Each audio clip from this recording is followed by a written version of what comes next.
Salutare! În vlogul de azi vrem să împărtășim cu voi o serie de sfaturi, informații practice și utile pentru o călătorie pe cont propriu în Sri Lanka. Toate informațiile astea vin din propria noastră experiență după o călătorie de 3 luni în Sri Lanka. În primul rând, pentru a intra în Sri Lanka e nevoie de viză. Era o viză pe 30 de zile, după care se putea extinde, așa am făcut și noi. Am făcut și un vlog dedicat pentru asta, vlog pe care îl puteți găsi pe canal. Între timp s-a mai schimbat puțin, din câte am înțeles, anumite formalități legate de viză, dar se pare că se vor schimba din nou, pentru că s-a scumpit ceva taxe de administrare a plăților și au apărut mici plângeri de la turiști și atunci se pare că se vor schimba din nou. Deci oricum, legat de viză, trebuie tot timpul să te interesezi înainte de a veni în Sri Lanka cu câteva săptămâni. Da, s-a schimbat inclusiv platforma pe care noi am aplicat, acum este o alta, o să o lăsăm în descrierea vlogului. Da, e o platformă externalizată către o firmă care se ocupă de astfel de formalități cu viza și atunci au crescut costurile cu administrarea și de acolo au apărut costuri extra undeva chiar la $15-20 pe lângă plata vizei.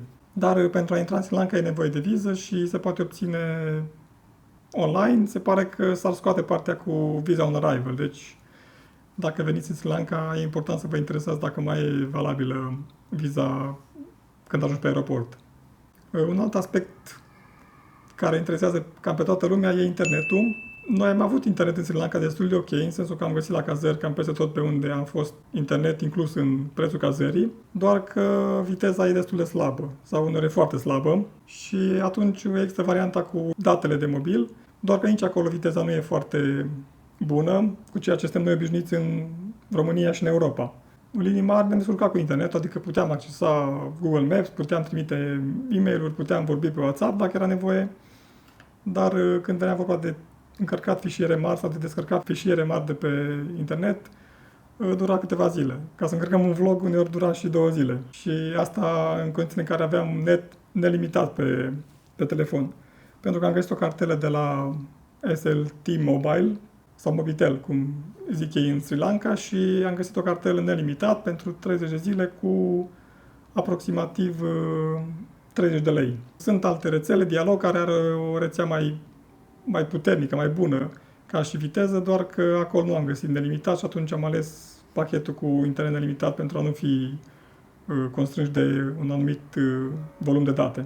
Și un aspect foarte important legat de internet la cazare e faptul că atunci când întrebăm dacă internetul e nelimitat, ei spun că da, și e într-adevăr nelimitat, dar doar pentru rețelele de socializare. Adică WhatsApp, Instagram, Facebook, YouTube, Viber, că au și altfel de rețele de socializare pe care noi nu le folosim frecvent în Europa. Și așa sunt pachetele de internet în Sri Lanka, adică internet nelimitat pentru astfel de platforme sociale, dar dacă intri pe Google să faci o căutare, să te informezi în legătură cu un anumit subiect, nu te lasă, adică e blocat. Practic nu mai merge internetul. Când revii pe WhatsApp sau pe Facebook, din nou poți să folosești internetul.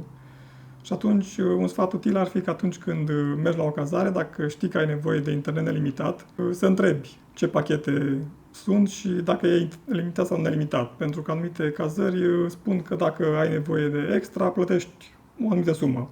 Sau dacă nu poți să-ți cumperi cartelă, să ai datele tale și te descurci. Da. Un aspect foarte important e, evident, cum faci plățile. Și Sri Lanka e o țară în care plata se face predominant cash. La magazinele mari, supermarketuri și în centre comerciale, să zic așa, se poate plăti cu cardul fără probleme, dar când vine vorba de magazine mici sau în piețe sau la localnici, plata se face doar cash, evident. Există varianta de a schimba bani la schimburi valutare, dar atenție, acestea nu sunt foarte ușor de găsit în orașele mici sau în zonele rurale. Acolo aproape sunt imposibil de găsit. Și de obicei, schimbul valutar se află în incinta unei bijuterii sau a unui magazin care vinde obiecte de artizanat de tip monede. Deci nu neapărat, nu o să găsiți schimburi valutare cum sunt în alte țări unde doar se schimbă bani. Cash se poate scoate de la bancomatele băncilor din Sri Lanka, sunt foarte multe bănci. Noi am folosit Bank of Ceylon, de unde am scos bani de pe Revolut fără comision. Încă un lucru important, în Sri Lanka prizele sunt de tip G. Sunt prizele astea în 3 ace și ai nevoie de adaptor. Noi am venit cu ăsta deja cumpărat, l-am luat din România, e un adaptor universal, dar am găsit în Sri Lanka și genul ăsta de adaptoare. Sunt cam peste tot pe la majoritatea magazinelor, chiar și prin zonele rurale. Și dacă folosești astea două orificii, sau astea de sus sau astea de jos, poți să folosești prizele cu genul ăsta de adaptor. Cazarea în Sri Lanka e în general ieftină. Există și hoteluri sau resorturi unde poți să plătești și câteva sute de euro pe noapte, dar, spre exemplu, noi ne-am încadrat într-un cost de până în 100 de lei pe noapte. Poți să găsești cazare și la 10 lei pe noapte, dar aici vorbim doar de un pat și poate baie la comun. Poți să găsești cazări și la 40-50 de lei pe noapte, iar aici vorbim de un dormitor cu baie privată și uneori chiar și cu mic dejun inclus. Și poți să găsești studiouri sau apartamente cu bucătărie, cu baie, dormitor, poate și o terasă, la tarife între 70 și 100 de lei. Recomandăm Booking pentru că sunt prețurile mai avantajoase, în sensul că la Airbnb sunt taxele de Airbnb, care se adaugă și tarifele puțin mai mari, pe când la Booking se plătește de obicei cash. Asta ar fi un mic dezavantaj pentru că trebuie tot timpul să ai cash și de multe ori moneda locală, dar e mai ieftin chiar și cu 20% decât pe Airbnb. Astea două le-am folosit noi, Airbnb și Booking, n-am folosit alte platforme. Ce recomandăm să ai în vedere atunci când alegi o cazare? Să te uiți la dormitor, să fie plasă de țânțari sau un baldachin deasupra patului. Pentru că la nicio cazare noi nu am găsit plase de țânțari la geam sau la uși. Așa că baldachinul ăla deasupra patului e absolut esențial. Ăla te salvează de multe ori, așa încât să dormi liniștit și să știi că nu te înțeapă vreun țânțar. Recomandăm și să ai în vedere o cazare cu aer condiționat, pentru că în majoritatea zonelor este foarte cald, peste 30-35 de grade. Doar în zonele montane este bună temperatura și să zic că nu e neapărat nevoie de aer condiționat în cameră, dar în zonele montane. În rest, nu. Dacă e vorba de o clădire cu mai multe etaje, încercați să nu luați camera la ultimul etaj, pentru că acolo de obicei e cel mai cald.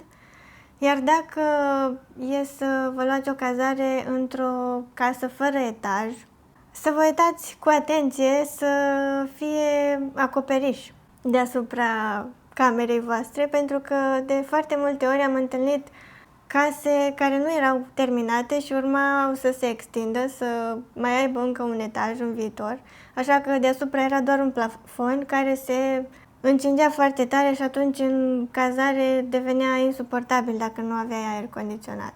Puteai să stai bine în dormitor, unde de cele mai multe ori e aer condiționat, dar în momentul în care te duceai în bucătărie sau la baie, transpirai tot. Când ajungeți în Sri Lanka, dacă ajungeți pe aeroportul din apropierea orașului Negombo, recomandarea noastră ar fi să alegeți o cazare în Negombo. E și mai aproape ca distanță față de aeroport. Sunt prețuri mai mici la cazări, nu e așa aglomerat precum în capitală. Și nici nu e atât de multă gălăgie și atât de cald, pentru că e un oraș un puțin mai aerisit, nu sunt atât de multe clădiri înalte, traficul e mai lejer, deci cumva sunt mai multe avantaje. Transportul în Sri Lanka e și acesta foarte ieftin. Există varianta de a te deplasa cu tuk-tuk, cu autobuze de stat și private și cu trenuri. Dacă folosești tuk-tuk, recomandăm să comanzi prin aplicația PickMe, pentru că acolo poți să vezi prețul real al unei curse. În general, mai ales în zonele turistice, localnicii încearcă să te convingă să te ducă la suprapreț, așa că recomandăm să folosești PickMe acolo unde aplicația poate fi folosită, pentru că nu e valabilă în toate orașele din Sri Lanka. Autobuzele sunt foarte, foarte vechi, dar îți faci treaba cu ele, te duc rapid și foarte ieftin în locurile în care vrei să ajungi. Trebuie să ai în vedere faptul că ele nu stau foarte mult în stații și trebuie să te urci și să cobori foarte repede. De multe ori omul care încasează banii și îți dă biletul, practic, te și împinge ca să te duci mai repede, da, în interiorul autobuzului, pentru că, efectiv, unii oameni coboară din mers și se urcă din mers, deci nu staționează foarte mult în stații. Ideea e că poți să oprești autobuzul aproape oriunde, în general opresc. Da, Cam peste tot. faci semn și se oprește. Sunt și situații în care faci semn și ne oprește, dacă nu e stație, dar în general opresc cam peste tot. Și atunci poți să cobori sau să urci chiar din fața cazării. Astea sunt autobuzele acelea locale destul de vechi, pentru că sunt și autocare noi și moderne, dar asta doar între destinațiile principale, adică Kandy, Colombo, Gale, orașele mari, cum ar veni din Sri Lanka. Pe rutele astea mai găsești și autocare care au și aer condiționat și astea sunt puțin mai scumpe, dar nu foarte scumpe. Trenurile sunt și ele de mai multe feluri. Există trenurile obișnuite care sunt foarte aglomerate și unde ai doar clasa a treia. Există trenurile mai rapide unde ai clasa 1, a doua și a treia. Și există și trenul turistic pe anumite rute care face opriri în diverse stații. Și mă refer la faptul că staționează pe podul foarte renumit în Sri Lanka, Nine Arch Bridge, și mai are anumite locații în care se oprește ca turiștii să facă poze și să admire peisajele. Prețul biletelor e foarte ieftin, chiar și pentru distanțe lungi. Dacă vrei să admiri peisajul, recomandăm să mergi la clasa a doua sau chiar la a treia, pentru că nu e cald, toate geamurile sunt deschise și nu pot să zic că e un curent insuportabil, pentru că trenul nu merge cu viteză mare. Dar dacă mergi pe distanțe lungi, recomandăm să îți faci rezervare de loc ca să poți să călătorești confortabil. Mâncarea în Sri Lanka e în general foarte gustoasă pentru că ei gătesc cu foarte multe condimente, dar trebuie să ai în vedere faptul că e foarte picantă și recomandăm că atunci când mergi la restaurant sau undeva într-un loc în care să mănânci, să ceri să nu fie picantă. Pentru că chiar dacă zic că e a little bit spicy, pentru noi e foarte, foarte picant și pentru europeni în general. Cel mai bine ceri nepicant, chiar dacă ți aduce puțin picant, măcar o să reziști. Bun, asta dacă nu mănânci picant de obicei. Da, pentru că sunt și unii oameni care pot să ducă și mâncarea aia de tip indian, adică la modul ăla de picantă. Recomandăm să beți multe nuci de cocos, pentru că le găsești peste tot, sunt foarte ieftine, între 2 lei și 5 lei o nucă de cocos, asta în funcție de zonă, pentru că în zonele turistice sunt puțin mai scumpe și te ajută foarte mult, mai ales atunci când e foarte cald afară, pentru că te hidratează foarte bine, au mulți electroliți și e chiar o sursă de energie și de hidratare foarte sănătoasă și foarte accesibilă.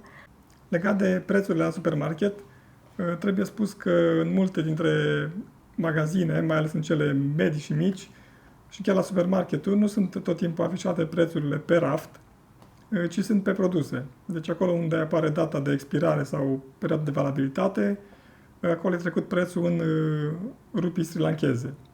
Deci pe fiecare produs găsești o ștampilă cu prețul produsului și prețurile sunt la fel cam peste tot. Adică, indiferent dacă cumperi de la un mic magazin într-un sat sau dacă cumperi de la cel mai mare supermarket din capitală, prețul e la fel pe produs, deci nu există diferențe cum sunt în alte locuri, mai ales în România, de exemplu, unde la un magazin de cartier prețul poate fi dublu. Și asta e un avantaj, pentru că atunci știi exact că, indiferent dacă ești în sat sau dacă ești într-un oraș mare, prețul în magazin e la fel. Referitor la modul în care te poți proteja de țepătura, mușcătura de țânțari sau de alte insecte, sunt foarte multe produse pe bază de citronela și există și pentru corp sau creme pentru corp și există spray-uri pentru suprafețe. Respectivele produse le aplici pe masă, pe scaun și în modul ăsta nu permiți nici insectelor în general și nici țânțarilor să se apropie de zonele respective. Citronela respinge insectele. Da, schimbă mirosul suprafețelor sau al pielii. Cum nu am găsit plase de țânțari nici la geamuri și nici la uși, am găsit noi o soluție. Există la majoritatea magazinelor care vând pânze și materiale la metru, există plasă. Da, pentru că ei fac baldachinul și plasa asupra patului, o fac în diferite moduri și atunci ei și-o croiesc, să zic așa. Și atunci poți să cumperi plasă din aia la metru și noi am lipit-o cu scoci la geamuri și o dădeam jos după ce plecam de la cazare. Asta, într-adevăr, se pretează dacă stai mai mult la o cazare. Dacă stai o noapte sau două, bănuiesc că nu o să te apuci să-ți lipești plasă de țânțari la geamuri. Dar cum noi am stat câte o săptămână, 2 și 3 în același loc, făceam chestia asta ca să ne simțim noi confortabili. Să nu mai intre nici țânțari, nici alte insecte, nici geckos. Noaptea se răcorea, de exemplu, mai ales când stăteai în zonă de dealuri și puteai să stai cu geamul deschis. Era foarte confortabil. Doar că dacă stai cu geamul deschis, se umplea de țânțari toată camera și chiar dacă aveai plasa respectivă la pat, tot intrau și sub plasă. Și atunci, ca să stăm și cu geamul deschis tot timpul și să nu avem nici disconfort din cauza căldurii, am găsit varianta cu plasa de țânțari, dar asta după vreo o lună, cam așa, o lună și o săptămână. Pentru că la început nu vedeam astfel de plase la metru și ne gândeam că nu sunt.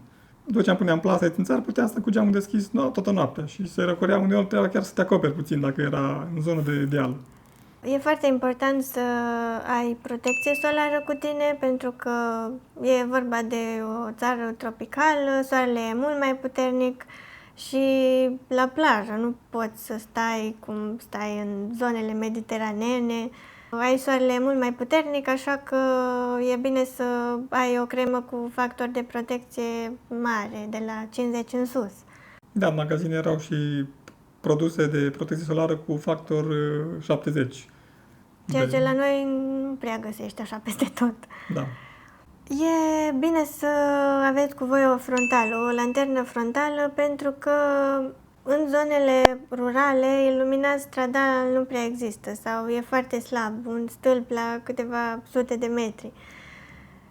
Într-adevăr, nu ne-am confruntat cu pene de curent, așa cum ne-am fi așteptat, având în vedere situația din ultimii ani din Sri Lanka. Am avut pană de curent, cred că o singură dată, în 3 luni de zile. Au mai fost de care cădea curentul, dar foarte scurt. Da, venea foarte repede, deci nu pot să o consider pană de curent. Dar dacă stai până seara pe afară, când te întorci la cazare, ai nevoie de o sursă de lumină, poți să folosești telefonul, dar e bine să ai și o lanternă frontală cu tine, pentru că te ajută de multe ori. Aveam și un mod de a ne fi mai vizibil pe stradă, pentru că mergi pe marginea drumului și risci să nu fi văzut de tuk-tuk-uri sau de mașini. Și în modul ăsta, având lanterna, era mult mai bine semnalizați. O altă recomandare, atunci când vizitezi temple, fie că vorbim de temple hinduse sau temple budiste, în majoritatea cazurilor e recomandat să ai genunchii și umerii acoperiți, așa că recomandăm fie să mergi îmbrăcat adecvat pentru a vizita un templu, fie să ai o eșarfă la tine pe care să o porți. Dacă nu ai, există unele temple care îți pun la dispoziție astfel de eșarfe. Și să nu uităm de faptul că trebuie să te descalți în temple când intri. Da. Și atunci, dacă nu vrei să calci pe beton, pe piatră, pe pământ de multe ori, e recomandat să ai o pereche de șosete pe care să o încalți doar în momentul în care intri în templu sau în curtea templului și ulterior să o dai jos dacă vrei să te încalzi apoi în sandale sau în ce ești încălțat. Da, asta te ajută și dacă vizitezi siturile antice unde există zone sacre, pentru că pe jos e piatră care se încinge foarte tare și devine un disconfort foarte mare pentru tălpi. Efectiv, simți că îți ard tălpile și atunci șosetele te salvează în situațiile de genul ăsta. Da, se aprind călcâiele. E curat, deci locul e foarte curat. Ei în fiecare zi în zonele de templu, chiar dacă nu e un templu cum să fie folosit, e un templu antic, curăță în jurul templului și e foarte curat. Deci la templu nu găsești să zici că calci în mizerie, în sticle, în tablă sau în tot felul de lucruri, doar că există pietre, există nisip și atunci, dacă nu te simți confortabil să calci direct pe suprafața naturală, o pereche de șosete poate fi foarte utilă. Referitor la partea de intrare la obiective și de buget alocat pentru întreaga experiență în Sri Lanka, dacă călătorești pe cont propriu și nu ești doar într-o vacanță de o săptămână, poate ai în vedere să reduci puțin costurile. Și atunci, un sfat sau o recomandare ar fi să nu vizitezi doar locurile foarte promovate și foarte turistice, pentru că de obicei acolo intrarea e foarte scumpă. Adică e mare pentru, să zic așa, facilitățile pe care le ai la dispoziție ca turist și comparativ cu alte locuri asemănătoare chiar din Europa. Cam toate intrările sunt peste $30. Pentru turiștii străini. Pentru turiști, da, pentru străini. Și atunci dacă vizitezi toate locurile turistice și parcuri naționale și cele mai promovate astfel de puncte de interes, ajungi la un buget foarte mare. Dacă vrei totuși să experimentezi și locuri care sunt reprezentative pentru țară și au și o importanță istorică sau ceva atractivitate din punct de vedere al cadrului natural, să ai în vedere să vizitezi și alte atracții sau locuri care sunt mai puțin turistice și care au o taxă de intrare mai mică. Într-adevăr, dacă cauți mai profund pe internet sau dacă vorbești cu localnicii, poți să găsești tururi ghidate la un preț foarte bun și unde ghizii sunt chiar dedicați și poți să ai o experiență mult mai plăcută față de tururile acelea foarte frecventate de turiști, unde e așa totul pe repede înainte, tururile sunt foarte scurte și poate plătești și mai mult și experiența nu e la fel de frumoasă. Da, și de multe ori se încearcă vânzarea de produse la respectivele tururi. Fie că sunt obiecte de artizanat, fie că sunt ceaiuri. Spre exemplu, am găsit întâmplător grădina națională de Mirodeni din Matale, unde nu există taxă de intrare și unde ai parte de un tur ghidat foarte bine organizat și unde afli o mulțime de informații. La polul opus există tururi în grădini de Mirodeni în mai toată Sri Lanka, tururi turistice unde poți să plătești 15, 20, 30 de dolari de persoană și unde poate te plimbi jumătate de oră printre mirodeni și cam atât. Da, și al cărui scop până la urmă e să cumperi multe produse care sunt și foarte scumpe, adică comparativ cu ce găsești în piață sau în magazinele locale. Aceeași situație s-a întâmplat și la plantația de ceai. Am ales un tur într-o plantație de ceai reală, într-o fabrică funcțională, nu în ceva amenajat în scop turistic și am plătit undeva la 10-15 dolari de persoană pentru un tur care a durat 3 ore. Și am fost foarte mulțumiți, foarte încântați, recomandăm turul ăla tuturor oamenilor care merg în Sri Lanka.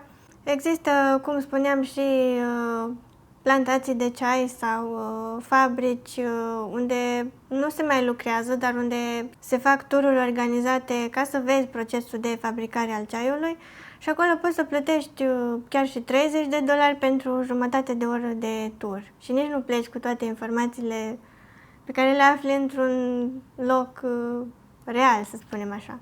Care încă funcționează. Care încă funcționează, da. Când am vrut să mergem în Sri Lanka, ne-am interesat despre care sunt condițiile pentru a folosi drona, pentru că de ceva timp e legal. E un proces destul de anevoios. Se poate aplica online pentru a avea accesul la dronă, să folosești drona în Sri Lanka, doar că trebuie să completezi fiecare locație și intervalul orar unde vrei să folosești drona, ceea ce e destul de complicat, mai ales înainte de a ajunge în țară.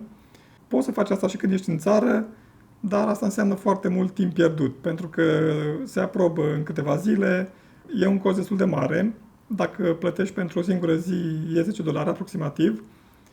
Inițial, când am aplicat pentru dronă, am vrut să luăm pentru 3 luni și era să ne coste aproximativ 200 de dolari sau mai mult la cursul zilei de atunci. Doar că am renunțat, pentru că mi-am dat seama că e foarte complicat și după ce plătești. Urma să plătim și apoi, când vrei să folosești drona, legal trebuie să suni la poliția locală din regiunea în care folosești drona și să stai cu ei pe telefon în timp ce folosești drona. Deci, practic, eu stăteam la telefon, foloseam și drona în același timp și anunțam ora la care am închis, la care am încheiat zborul, să zic așa. Asta e în teorie. Nu tot timpul se practică, adică sunt multe locații în care poți folosi drona fără probleme, fără să suni la ei, la poliția locală, dar există riscul să fie amendat și chiar, conform legii, să mergi la închisoare 14 zile.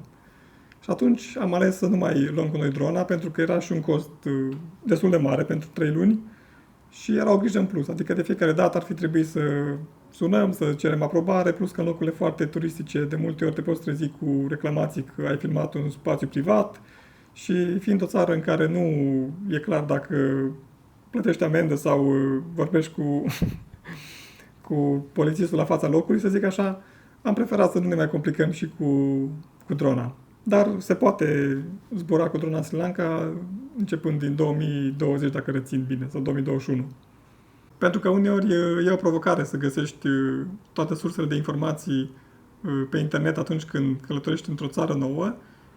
O să lăsăm în descrierea videoului și câteva site-uri utile pe care le puteți folosi atunci când călătoriți pe cont propriu. Sunt site-uri care au în vedere aspecte legate de transport, de prețuri actuale la principalele obiective din Sri Lanka, pentru că de multe ori ele se schimbă. Deci dacă cumva unul dintre link-uri la un moment dat s-ar putea să nu mai fie valabil, înseamnă că nu mai e funcțional site-ul sau că s-a schimbat aplicația, pentru că ele se schimbă destul de frecvent. Cam astea au fost sfaturile și informațiile utile pe care am vrut să le împărtășim cu voi. Sperăm să vă ajute într-o viitoare călătorie pe cont propriu în Sri Lanka. Dacă aveți întrebări sau curiozități, ni le puteți lăsa în comentarii. Mulțumim că ne-ați urmărit, iar noi ne vedem data viitoare.